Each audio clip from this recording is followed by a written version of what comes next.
record on this computer. Hi, everybody. This is part 2 with Yvonne. We're having a conversation about Nurtured Heart and about energy, and about how we've come to Nurtured Heart. I want to, if you haven't watched part 1, go find it. It's somewhere out there.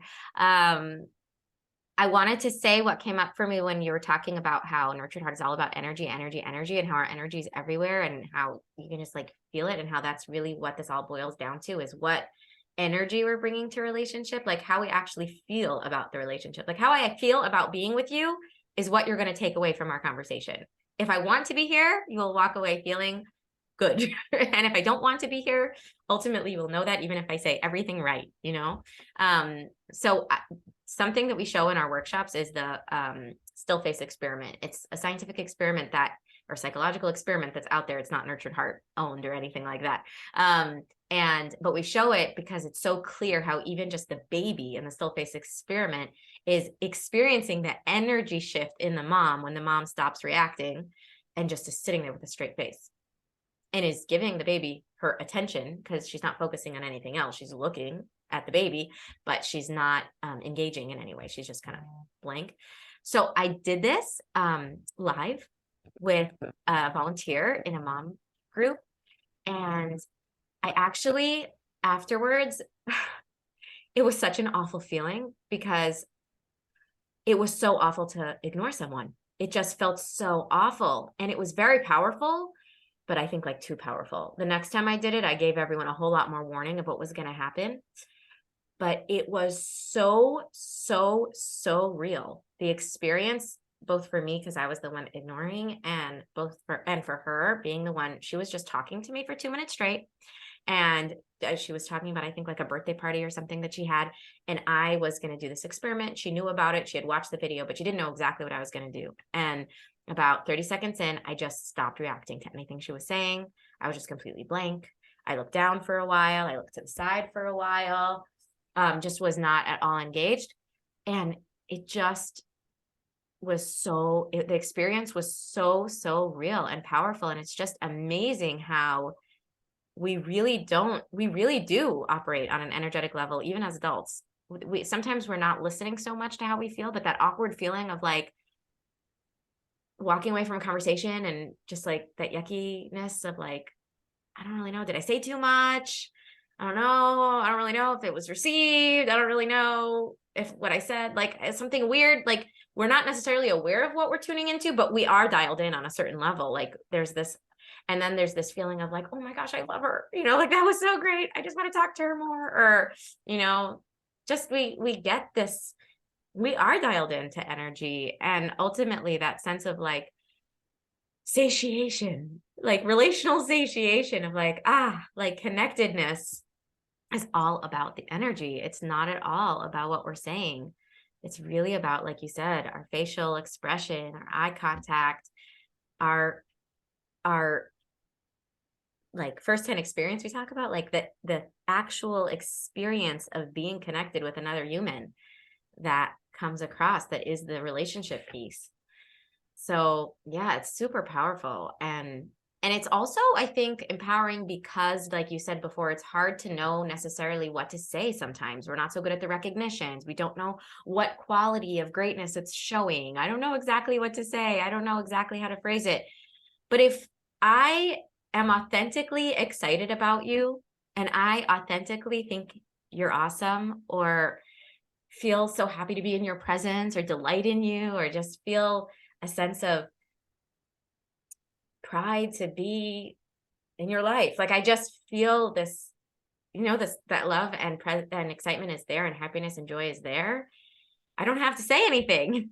You just know it because I'm smiling. I mean, literally, like I'm just happy to be here. And it's so clear. It's like that time that we have with people that we really feel comfortable with, where we don't talk necessarily. You just kind of sit and you feel good sitting.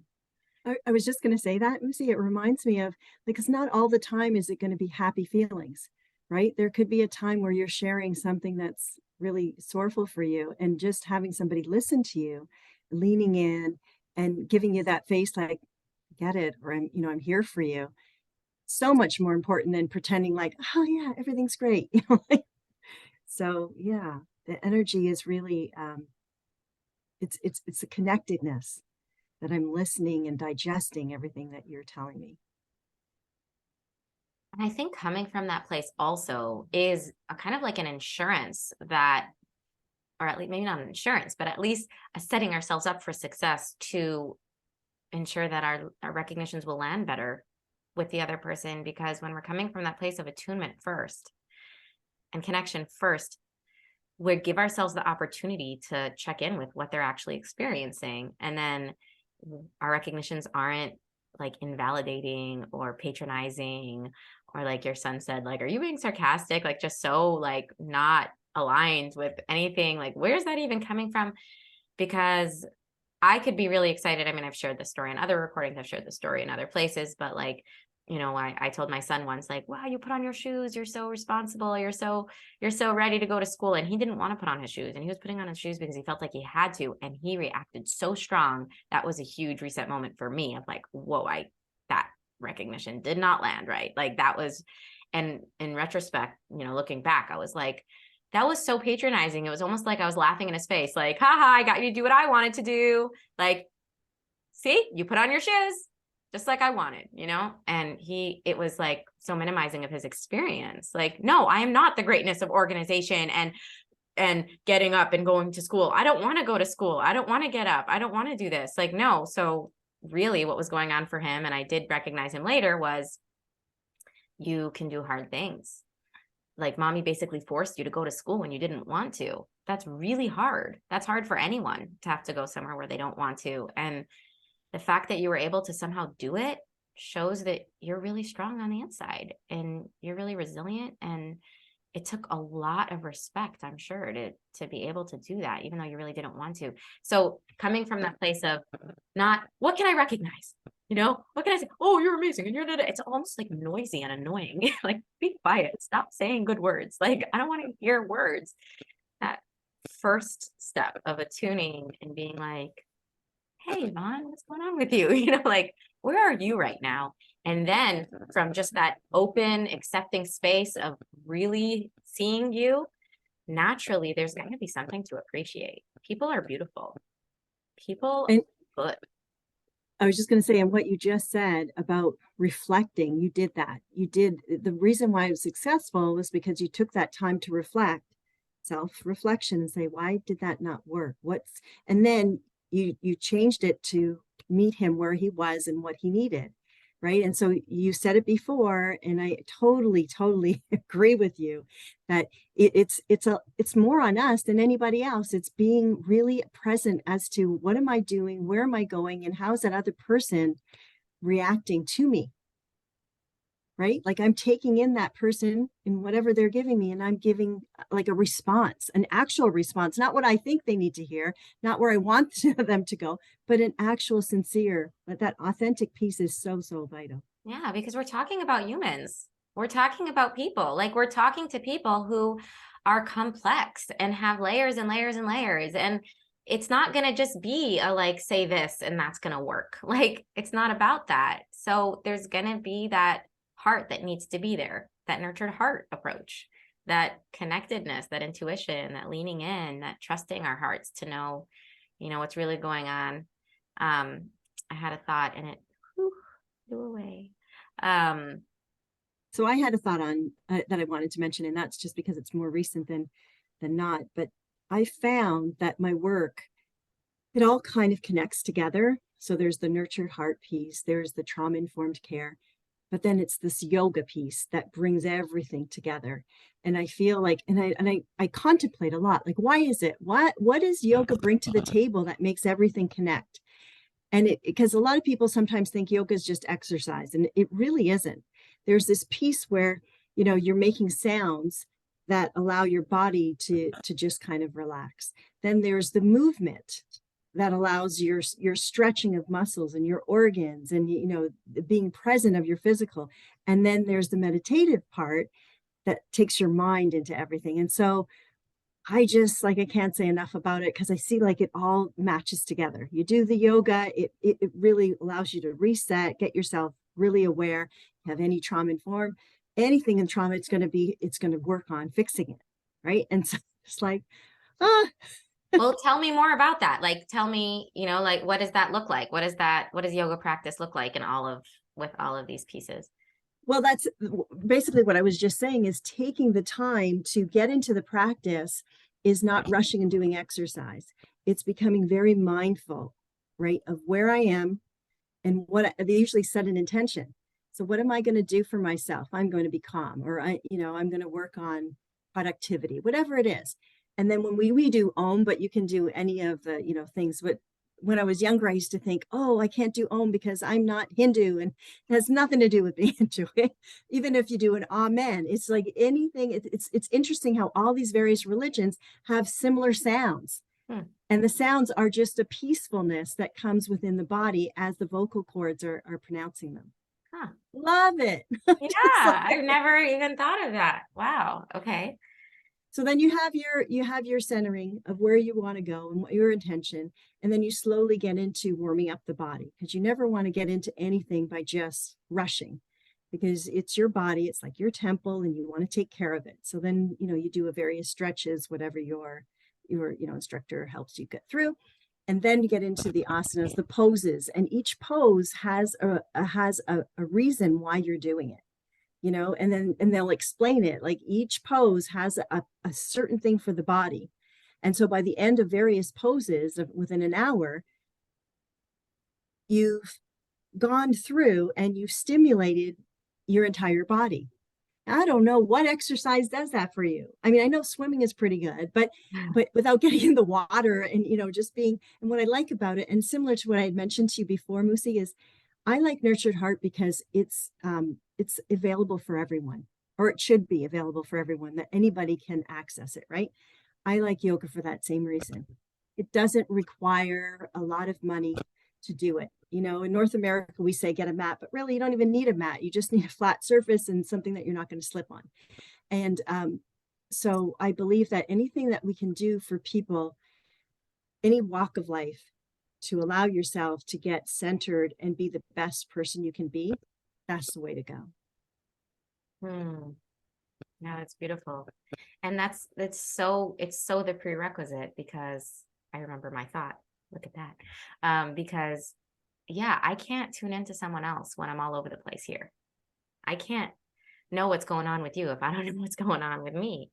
And it takes that pause, and it takes that work. It's like anything else. I come for a quick fix for my kid. I learned that I have to work on me. Like, I have to know what I'm contributing. I have to know where my energy's at. I have to know what I'm focusing on, what I'm watering, where I'm showing up. So anything that's going to ground me and bring me back here, so that I could then be intentional about what I'm looking for, what I appreciate, tuning in, has to happen first.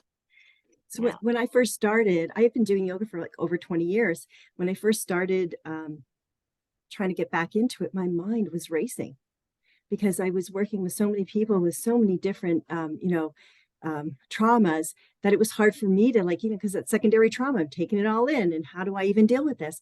And so, when people say to you, just breathe, sometimes you just can't. It's hard. Like, just, what do you breathe? I don't want to breathe, However, and that's what I was like. They'd say, just take a breath. And I'm like, I could see like that short breath. I just couldn't just take a breath. However, with yoga practice, it allowed me, because I'm stretching, because I'm holding a pose. Oh, guess what? I'm breathing. Whoa. And then the slow moments of, we're just going to breathe for a minute. Then it was easy to, remember, oh, we have 3 different parts of where our breath comes from. Couldn't do it the first day, right? But it's like Nurtured Heart. It's this gradual, small, incremental, and then the next thing you know, hey, I'm doing a headstand without touching the wall. It's crazy. It's crazy. Yeah, it's so, Howie says something in one of the recordings that I use, that about like the heart is, and he says this all the time also, like the heart is experiencing it anyways, something like that. I don't remember exactly the quote, but that idea that like our body, and this is the trauma informed piece, I think, as well, bringing all 3 together, our body and our hearts, our psyche, our everything is experiencing our life all the way through. All those, everything we hear, everything we see, everything we say, everything we experience it is taking its toll. It is marking a spot in there. It's where our body's moving and through the physical space that we're in all the time with us. Like, it's all happening. And the more integrated we can become, we are harnessing, harvesting, we can use the nurtured heart words, right? Bringing in all the intensity.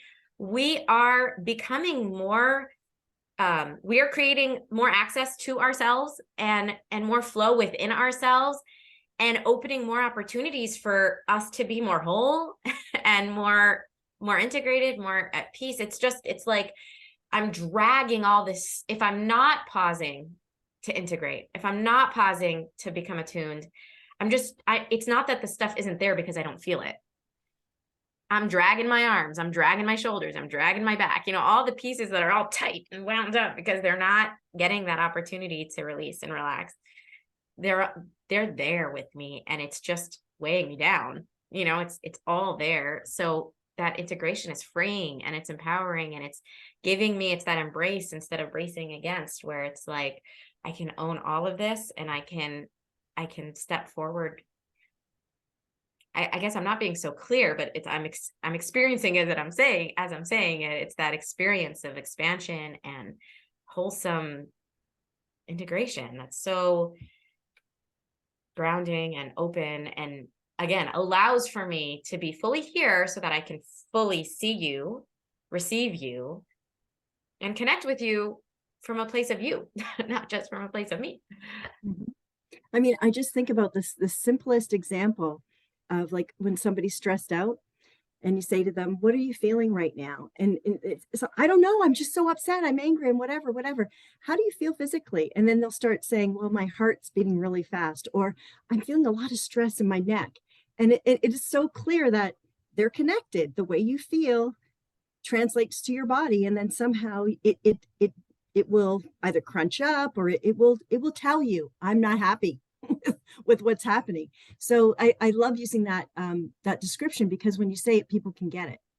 But not often do we sit there and actually analyze, like, what am I feeling? Let's put a feeling to what's happening right now. Now, what's the physical feeling in my body? Yeah. I think it's just natural to want to run, to want to fix, to want to go. Like, it's like there's a problem, so let's go at it, and to pause and turn backwards. I remember someone once said, put down, I don't know where this comes from, maybe it's a quote with an author, I don't know, but put down the magnifying glass and pick up the mirror. It's such a like good visual for me. Yeah. And a mentor once told me, when I was just early in preschool and felt like there was so much chaos in my classroom and I didn't know where to be and when, and I was getting all wound up. She said, when you first learn how to drive, your knee-jerk reaction might be to, like, when there's two cones or you're in a small alley, to just zoom, to just get past it. But any seasoned driver knows that when you're trying to get through a small space, slow down, check your mirrors, inch, maybe back up a little bit, inch. It's like, slow down, and you'll become more aware to the nuances and the little spaces, and you'll be able to make that intentional maneuver to get you safely through, slower, not faster, And so I'm feeling like crazy and or stressed or angry or frustrated, and I can speak for myself. My knee-jerk reaction is to be like, all right, everybody around me, like, and everything around me, just like get normal, okay? Like, we just gotta like bulldoze, like get through this. But if I just pause and come back to here, that's where real transformation can happen.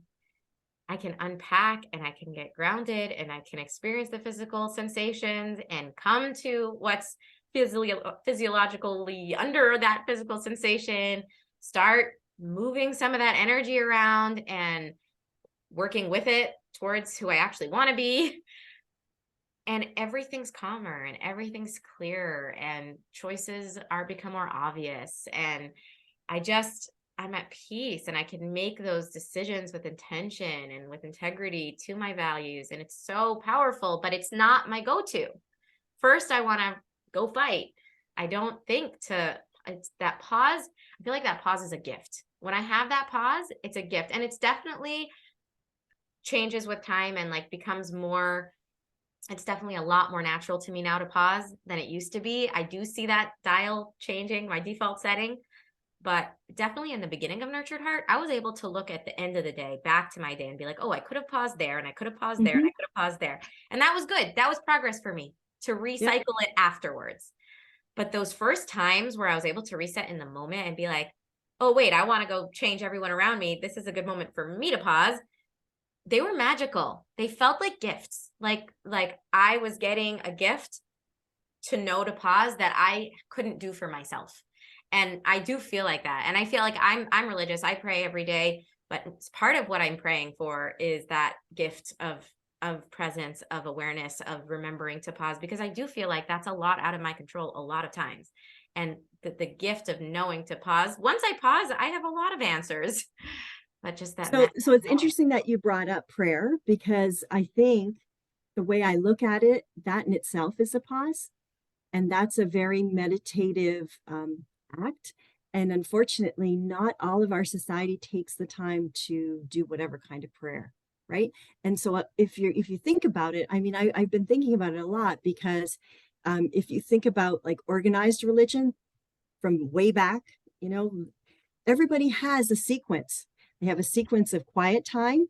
They have a sequence of physical, right? Stand up, bend over, kneel down. Everybody has it. And I'm thinking, well, yeah, doesn't that make sense? Because our bodies need it.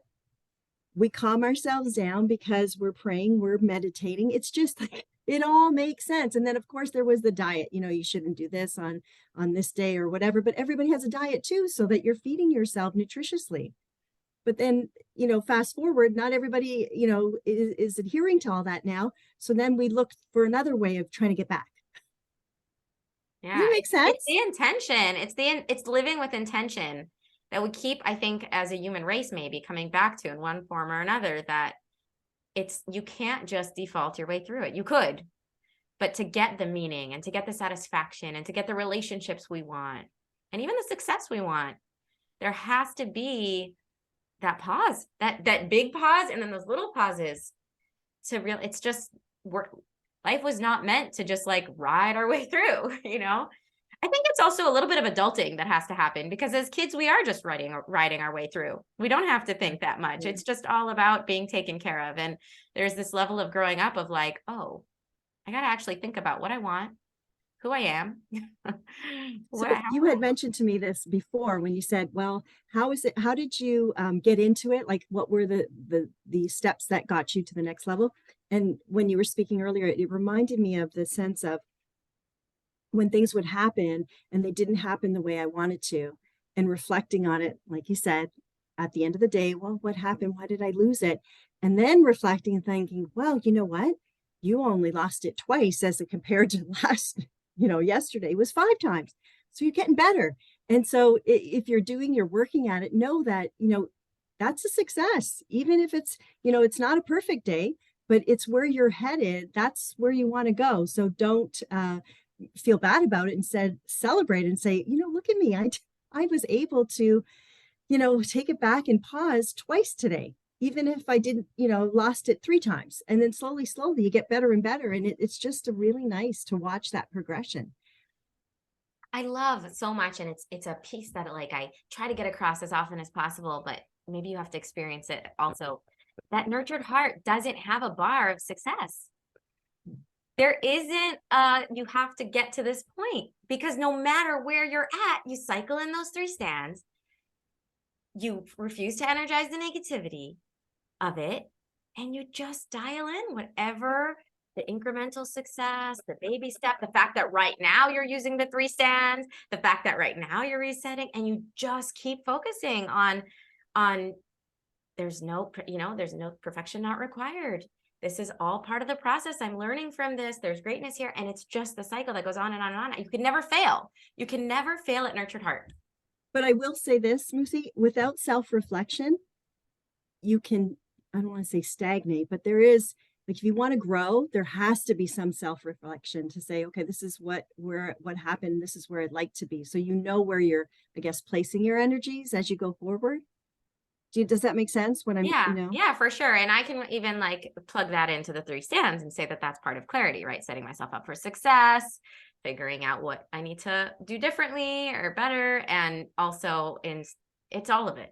In stand 2, I have to reflect about where my intentions are, my focus, like it's just all there.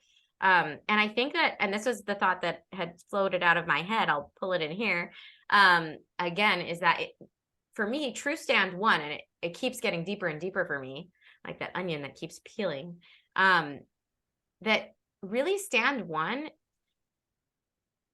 I feel like the foundational belief for me is that really people are good and people make sense.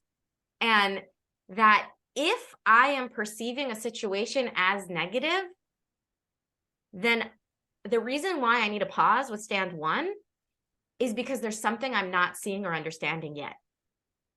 Because if I fully understood, and if I fully was in the shoes of the other person, or was fully seeing the whole other person or connected to the whole other person, I wouldn't be perceiving this as negative. It would make sense. And I would see the beauty of how that person is showing up with whatever's going on and with whatever they're experiencing.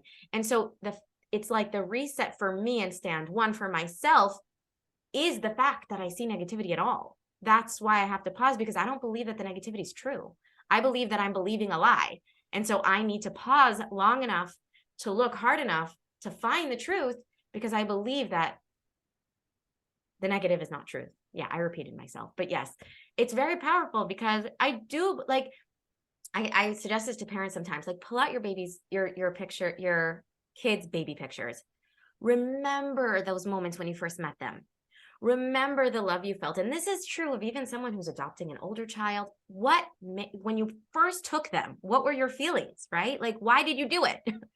There was a certain belief, a certain love, a certain knowing of this amazing being that has a purpose and has meaning, and the world needs this person, right? We wouldn't do it otherwise.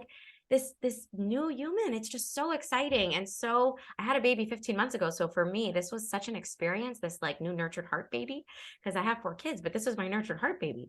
And it was just this absolute clarity that this little baby is such a magical contribution to the world. I don't even know what it's going to be, but I just know it's great. It's so obvious at that baby stage. So bring that in as the foundational belief that I'm going to stand by. That is the bottom line truth. And then I'm feeling negative. All I'm seeing is this kid's constant struggle or challenge. And then it's well, I know that can't be the truth, because I know that this child is here on purpose. And I know that this child makes sense. And I know that there's so much that this child is needed for in the world. So I'm not giving up. Stand 1. I'm not going to get in here until I can find that. And I'm not going to stop looking for it, because I remember that the truth of this child is greatness. Holding on to that and just not stopping until I find that. That's stand 1 for me, really.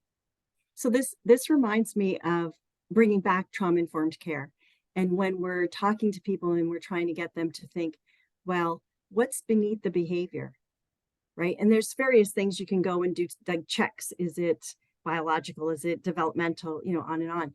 But the last one really gets me is no child would be disruptive because they're looking out for their best interest. So you wouldn't hurt yourself. You wouldn't be hurting others if you're looking after your best interest. And so it's taking that time to reflect. If somebody's screaming, there's got to be something more to it. And what you said about your stand 1, you're absolutely right? So don't take it as that Q-tip. Quit taking it personally. It's not you. But there's something that's causing this behavior, and be curious as to what it is, as opposed to trying to capture and say, this is the reason why you're doing this. Yeah. Yes. And for me, it's not enough to just do that because Nurtured Heart says so and stand 1 says no negativity.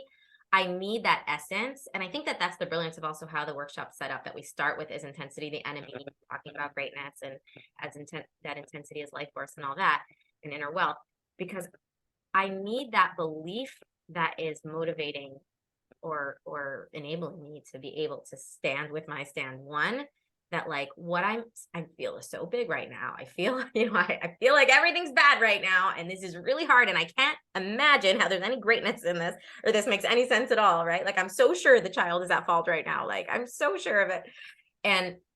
But that belief that I can remember, even if I don't feel it right now, no. I know that I believe in inner wealth. I know that I believe in great, like I believe in that. And so that helps me to then say, okay, so then I can lead with curiosity without that negativity, because I'm holding on to that belief. Like, I need that to hold on to have a real stand one that isn't just white knuckling, pressure cooker, ignoring behavior, waiting, just holding it in for an extra few seconds until I erupt. Because that's not real. Yeah, that's like what white knuckling. It's not real transformation. Yeah. This has been so cool. It's such a gift for me to have these conversations, and I get to meet so many cool people. I want to recognize you, Yvonne. You have so much just graceful wisdom. Like, everything just kind of pours out of you in this very gentle, soothing way that it's very, it's clear, and you like, I can see that, like, you are authentic, you believe every word you're saying, but it comes across so gently and so gracefully. It's a certain, like, I don't know, like, graceful confidence that's makes it really, really nice to listen to. And I'm grateful for the world that you're showing up with your wisdom, that you're sharing it at home and at your work and with so many people. And I just feel grateful to have had this conversation with you. Oops, I lost you. 1 second. There you are. Thank you, Mussi. I wanted to tell you this throughout the time that I've known you, and I think it's been over a year, because I remember your baby and I remember you coming to those Zoom meetings. What I appreciate so much about you is that your willingness to explain things and especially, I think it's more so for parents, where your stress on your assisting others, and is that you walk them through the actual feeling that you experience. And it's not like when you were asking me, well, can you give me an example? You give examples all the time. And I think that's what people really appreciate, is that it's not like this person up here talking down to the parents, but you're right on your road and you're saying, you know what, stop it, I've done this, I'm going to try this next time. It's really in, that instant from a peer level. So, and I know authentic. Well, I can own that, because I mean, yes, I am in the battlefield every single day. I have all my kids and their intensities, and my own intensities, and my husband's intensity, and this house is just an explosion of intensity every single day. But yeah, I have the Nurtured Heart to keep me. And I always say that for me, the work that I do with Nurtured Heart is really enhancing my parenting, enhancing my own ability to stay, again, aligned with integrity to my values. So yes, thank you for noticing. Absolutely. And thank you for inviting me here to chat with you. I love it. It was just a wonderful almost hour. Yay. All righty. Well, everyone, I hope you enjoyed, and I'll put in the little comment box beneath how to find us. And till next time, see you later.